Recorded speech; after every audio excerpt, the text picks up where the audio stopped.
It is an illusion only because you are not matching your own frequency with that world you see.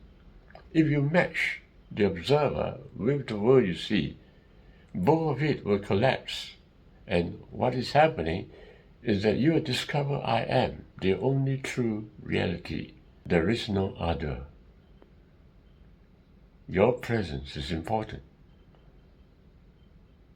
Without your presence, and without the world that you lived in, without both of these matching together, you're not living right.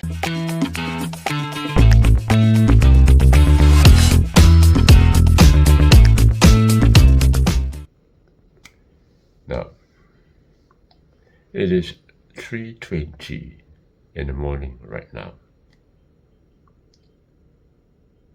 And my mind is thinking about a thought experiment. I realized that I'm actually traveling on Earth, and Earth is traveling very fast. That's right. But no matter what the speed of Earth is, I'm sitting down, and as far as I'm concerned, I apparently am resting. Am I not just woken up from a sleep? How is that possible? I mean, I have an object here in my hand. If I were to throw it up vertically, it will go up vertically, and then it will fall vertically down. But isn't it strange? Because Earth is moving at terrific speed, shouldn't the object which goes up be moving backwards? But why isn't it moving backwards? Why is it that it apparently appears to me that I'm at rest and the object is in motion? Even if the next second Earth's speed changes, I will never know that it has changed. Because as far as I'm concerned, when I look at the object moving up and down in front of me, it looks like as though I'm at rest and the object is in motion. Isn't that right? Just thinking about this, I'm in a state of awe. Because right here, I see the peculiarity of the universe. The question in my mind, and it has been quite a while that the question remains in my mind, is that why is it that the object that goes up didn't get flung backwards because Earth is moving forward? Why must it just fall peacefully downwards vertically, allowing me to observe it like as though it is in motion and as though that I'm at rest? It doesn't make sense to me. It doesn't make sense because of only one reason. Think very carefully. It is because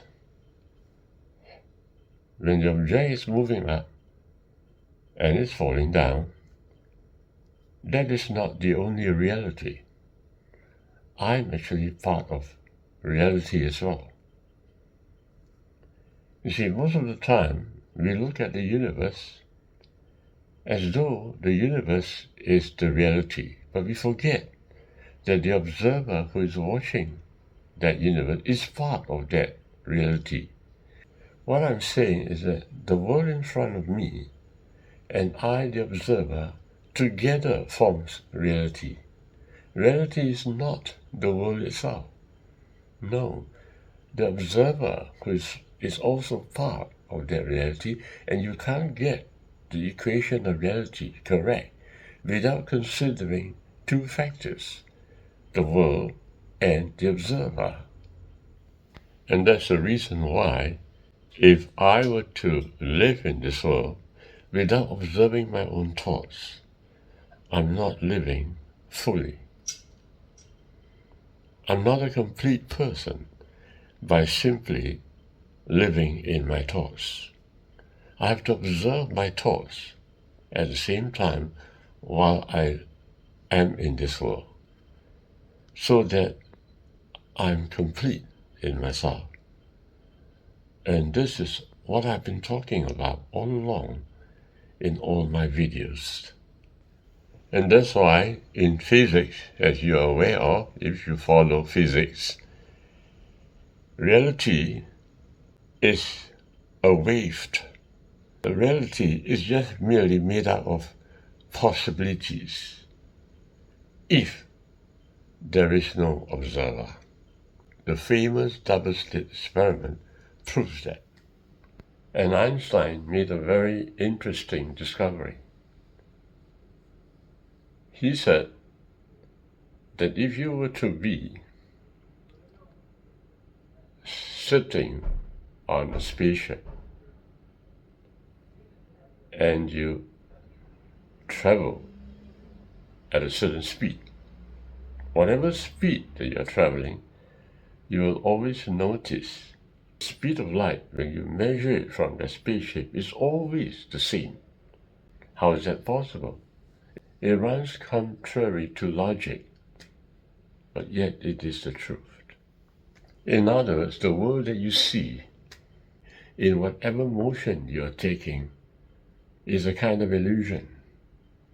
If you're not considering the viewpoint of the observer in that equation. But what if you consider the viewpoint of the observer? Okay, this is what will happen. You will run your spaceship close to the speed of light. That's what you will do. You will try your best to equate your spaceship to light speed itself. In other words, to the observer's point of view, because the observer sees with the light. So if you do that, mathematically it is shown that your relativistic mass will increase infinitely. What happens? In other words, you feel your presence stronger and infinite, your own presence. And that is exactly what I felt. That's right. You see, my thoughts are moving. And so what I do is that I will look at my thoughts with the same speed that the thoughts is moving. And what happened? The thoughts will turn to breath, and I will turn to breath. And at that moment of breath, I notice a very strong presence that is me at that moment of time. And this is what I call I am. I know you don't understand what I'm trying to say so far, but you need to follow my videos, unfortunately. There's no mathematics to prove it. But the point is very clear, is that the equation of the reality is actually made up of two factors. The world that you see, which is real thoughts, and the observer that sees, which is real light. And when these two matches in speed, that's right, the walls of Jericho will fall.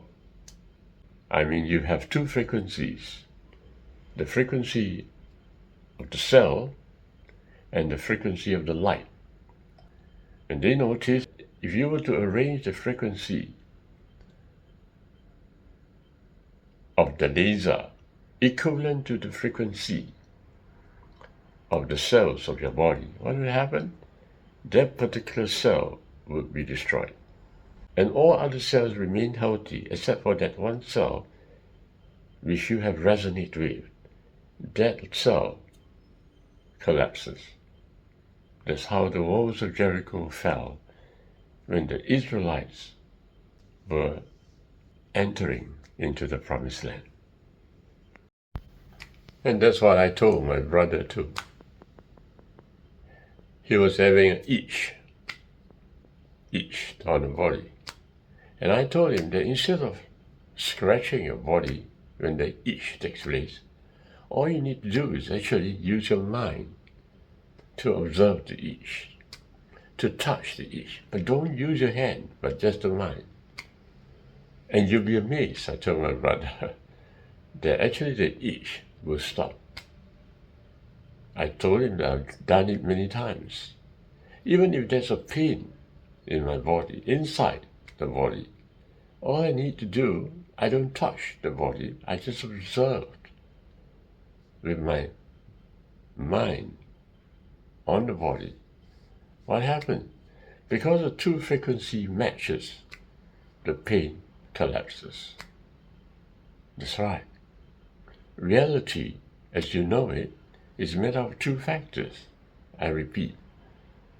The world that I see, which is the pain, okay, and the observer that sees, which is my mind. When I match the two frequency, what happens? There is no pain. You see, what I'm trying to emphasize is that the world that you see right now is kind of illusion. It is an illusion only because you are not matching your own frequency with that world you see. If you match the observer with the world you see, both of it will collapse. And what is happening is that you will discover I am the only true reality, and there is no other. That's why it's written in the Torah, I am, that is my name forever. That is the true reality. There is no other. Your presence is important.